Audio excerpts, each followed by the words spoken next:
All right, Donald Trump and former Fox News host turned Secretary of Defense Pete Hegseth just addressed the military overseas in East Asia on the USS George Washington carrier, and it was so awkward. During Pete Hegseth's speech, everybody was silent. There was a lot of low energy.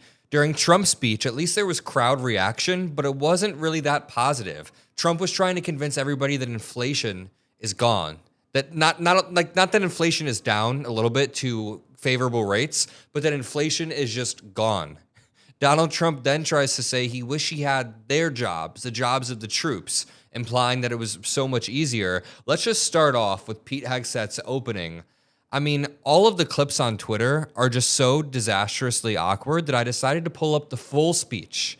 And we can jump to anywhere in this speech, and everyone is just like silent. Shipping lanes, when you just give away shipping lanes to pirates, that creates problems. He showed up and said no more. Or Iran's pursuit of a nuclear bomb, and he said, how about we send B-2s, 37 hours, over to take care of that. He rambles. I can go a few minutes later. I look at you as a fellow American who bleeds red. Our strength is not our diversity. Our strength is our common purpose. Our strength is our unity. Well, there's unity in diversity, and in diversity, we become a more unified nation. These two things go hand in hand. I skipped to a random part in the speech, and he's just shitting on the idea of diversity. Dude, you've got a diverse audience behind you, and the fact that, you know, we're unified despite our differences is what makes America beautiful. We can see their similarities. Okay, so Pete Hegseth's opening was disastrous, but Donald Trump's speech didn't get much better. Inflation has been defeated, he declares. Inflation has been defeated. Because we're doing so well. Inflation has been defeated, and workers' wages are rising at the fastest pace in 60 years, and that includes your wages. They're rising in the fastest pace. The workers, I'm not talking about the rich people. Rich people, everyone's doing well. Everyone in our country is now doing well. My first term, we built the greatest economy in the history of the world. We had an economy like nobody has seen before. Now we're doing it again, but this time actually it's going to be much bigger, much stronger. I told you $17 trillion, but it's going to be $21 trillion.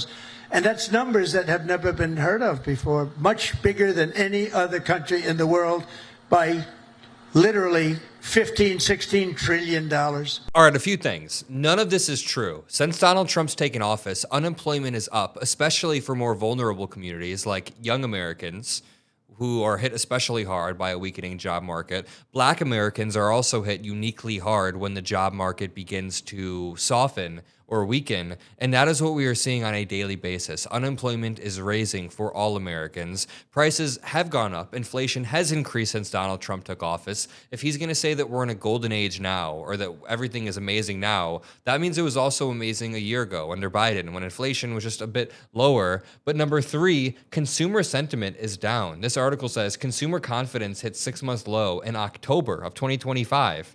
Consumer sentiment is down because, I mean, as much as Donald Trump can say, quote, inflation has been defeated, people still feel the prices. Tariffs are still hurting a lot of small businesses. And when small businesses are squeezed, and large businesses alike, they increase the prices, or at least they use this as an excuse to increase the prices, which we've seen time and time again. Gavin Newsom responded to this clip personally. He said, inflation is not going down. Inflation ticked up 3% in September, the U.S. belatedly reports. Food banks brace for overwhelming demand as SNAP cutoff looms, and healthcare premiums are about to go up. It's not a pretty picture. It's so not pretty that Donald Trump had to fire the BLS commissioner a few months back, and the numbers came out worse. And then we haven't actually gotten most updates on inflation and unemployment, I believe, in 2 or 3 months due to the government shutdown and due to them delaying the data releases. So we actually are in the dark on a lot of this. Donald Trump then says grocery prices are way down. He doesn't understand, like, the flex here would be that inflation is down to the optimal level, which was what, 2%? There needs to be a healthy level of inflation. This idea that inflation is gone and prices are going down is not true whatsoever. Very important. After years of crippling inflation, back home we had the worst inflation in the history of our country. Energy costs are down. You know, energy costs are way down. Gasoline prices are way down. Grocery prices are way down. We have a little problem with beef. We're going to get that down very quickly, but the prices are way down. Mortgage rates are down despite having an incompetent head of the Fed. I call him too late. He's always too late. He's too late in lowering interest rates. I call him Jerome Too Late Powell. But despite having a totally grossly incompetent guy, we have, By the way, this is not normal. Donald Trump or the president, any president, going in front of the military and attacking his political opponents with nicknames or saying that Democrats are gnats that shouldn't exist, like he said at his last military speech. None of this is normal. It's become normalized because Americans are desensitized to it. But on this show, I refuse to allow the normalization of the president sitting there talking about our Fed chair, who doesn't even make decisions unilaterally. The Federal Reserve is run by a board of people. Like, isn't it like a dozen people or something like that? He just attacks Jerome Powell for political expedience or convenience or whatever. And it's so disgusting that he's doing that in front of the military, poisoning the well, trying to make them not like the military. He then says, I'd love to have your job, to the military. Thank you very much. A big hello. This is a special group of patriots, champions, winners. You are winners. Oh, I'd love to have your job. They're stationed at a base near Japan in East Asia, and Donald Trump is talking about how he'd love to have their job. In this clip, he gets confused explaining water to the Navy. This is taking place during his tour of East Asia, again, at the USS George Washington Naval Base. You know, I hope it's going to be okay, but I like steam. We're going to go back to steam. They change just for the sake of changing. I said to the architect, have you ever designed a ship before? You know, he only did the biggest ship in the world, right? The Ford. But we're going to go back. Okay, now let me ask you the second question. Hydraulic for your elevators or magnets? You know, the new thing is magnets. So instead of using hydraulic, you can be hit by lightning and it's fine. You take a little glass of water and you drop it on magnets. I don't know what's going to happen. So, you know, the elevators come up in the new carriers. I think I'm going to change it, by the way. They have magnets, not...